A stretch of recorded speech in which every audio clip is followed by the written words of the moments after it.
leading up to hiring John Spytek and Pete Carroll? What made you sure that those were the two guys to bring in and run this ship moving forward? Well, I guess I don't know how far back to go, but let's go back to, I guess, October when Tom Brady, Tom Wagner, and Richard Seymour were approved as owners of the team. I made this statement back then that it wasn't all about price, but it was about how much added value they would bring to the organization, and that there would be a couple of more people coming in shortly. And then in December, Egon Durbin and Mike Meldman came in as partners. And so with Tom Wagner and Egon and Mike, they're just brilliant business people. And they were going to add to the infrastructure of the business side of this organization, as well as some things on the other side. But bringing in Tom Brady was bringing in somebody that was on the football side that I had been lacking having here at the organization. Back in, I guess it was 18, with John Gruden, he was somebody that I brought in and really expected to be that person on the football side that would bring stability to the organization. He had a 10-year contract and all that, and his head was chopped off. And we were put in a really bad position as an organization. And we tried to get it right with Josh McDaniels and Dave Ziegler. That didn't work out. Antonio Pierce was given the interim job, and I believe the job that he did as an interim coach warranted him earning the job as head coach of the Raiders. Last season didn't go as we had hoped it would.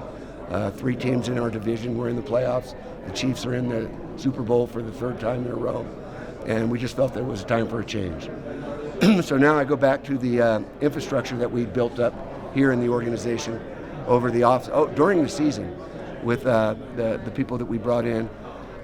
We also, the process was a little bit different this year in going after the head coach. We hired Korn Ferry and a fellow by the name of Jed Hughes, and Jed helped us to identify and coordinate certain people that we were interested in interviewing, as well as some that they had on their thing.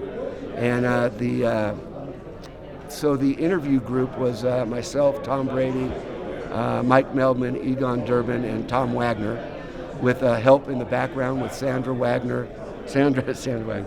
Morgan, and Larry Delson, and Tom Delaney. And we went through a very rigorous process of interviewing people, and by the time we were done, we knew that it was going to be, there were 3 or 4 people that we were truly interested in, and when one person made a decision to go to another team, it became clear that Pete was going to be our guy. And on the other side of the coin, Spytek, John Spytek, really impressed us from the get-go, and so he was chosen as the general manager. You've known Pete for a long time. What stood out in this process? The interview with Pete was one of the first ones we did. It might have been the first one we did, and his energy was amazing. It's funny, when my mom found out Carroll was going to be the head coach. My mom's Carol Davis. She just turned 93. She thought we were talking about her, but I told her, no, we're doing Pete Carroll because we're looking for youth. So that's how that worked out. But Pete, I've watched Pete for a number of years. I watched him at USC. And where I really watched him was when he was at Seattle and competing with the 49ers. And the Niners were the bully on the block, and Seattle actually was one of the teams that figured out how to beat him and beat him pretty damn good. So I was impressed with Pete's, again, he brings up the word competitiveness, and I think that shows throughout his career. And he's a football guy, he loves football, and he wanted to be a Raider. Mark, how have you changed over your process as an owner? Well, every day you learn. And you just try to learn from things, and that's what you do. Did you think it had Ben Johnson? What's that? Did you think it was Ben Johnson? No, we didn't think we had Ben Johnson. We never made an offer to Ben Johnson, and he's a Chicago Bear. When you looked at John Spytek and what he was able to help do in Tampa Bay, building up all those draft classes, how did you imagine him being able to do that here? Well, I'm hoping he can do it here, and that's why he's here. Again, he worked with Tom Brady there. He brought Tom Brady in with the group there, and to my chagrin, but they won a Super Bowl. But everything I've heard about him from other people and talking to people outside the organization and other organizations, he's a home run. One of the things Pete said, he made it clear a few times that he's going for it immediately, trying to win right away, and trying to go all in to do so. Is that sort of the message that you sent? It's kind of an edict for them to take on? Or was that something No, that's not the message that we sent. We want to build something here. And again, that's been the process and the mindset all along. Like I said, it got offset or, kind of blown up when John Gruden was sent away. And so we've been trying to get it right since then. And we'll see. But I've got patience to get it right. And I think we've got the people now. Again, I've always felt that. And results are what speak to me. And that's what we'll see. But I'm really excited about it. And hopefully this won't be an annual thing.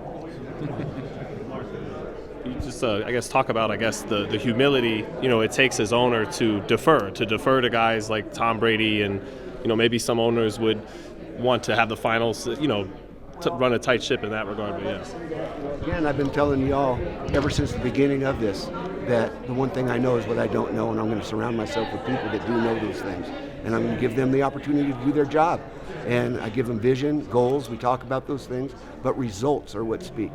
And so it's fairly easy to do that if you understand where you are. I've been around some great football people in my lifetime. When you talk about my father, you talk about John Madden, you talk about Tom Flores, you talk about Ron Wolf, and all of these people have helped me along the way. And so I know what it takes and all of that. And I think we've got the infrastructure now in this organization to move into the future. When Pete was in Seattle, all they talked about was his culture and what he built culture-wise, players, everyone said that. What do you want the culture to be under Pete? Well, again, it's the Raider way under Pete. Pete is somebody that is a winner on and off the field. And he builds a culture. I think Antonio Pierce was building a culture here with the players. And that was important. I think we had to continue to build upon that. I will say this, that team last year did not quit. And that was really one of the toughest things about making the change, was the fact that they played for him. And it's something that I'll always be grateful for.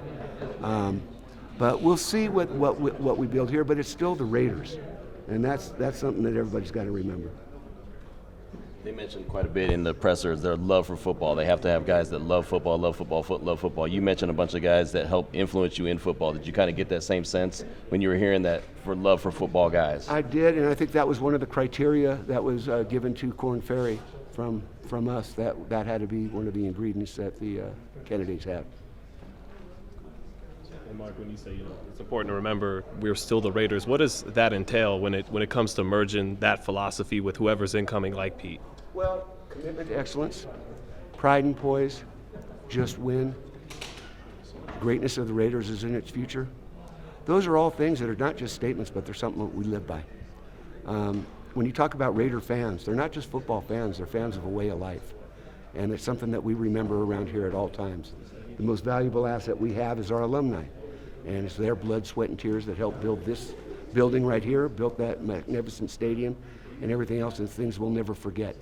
So that's what it is. It's about family. It's about being a Raider. It's once a Raider, always a Raider. When you were going through the interview process with John and with Pete, was there something that pleasantly surprised you that you learned about him that really struck out to you? I think a lot of things, actually. I thought Pete's energy, but also Pete's again, love for the game and how badly he wanted to be a Raider.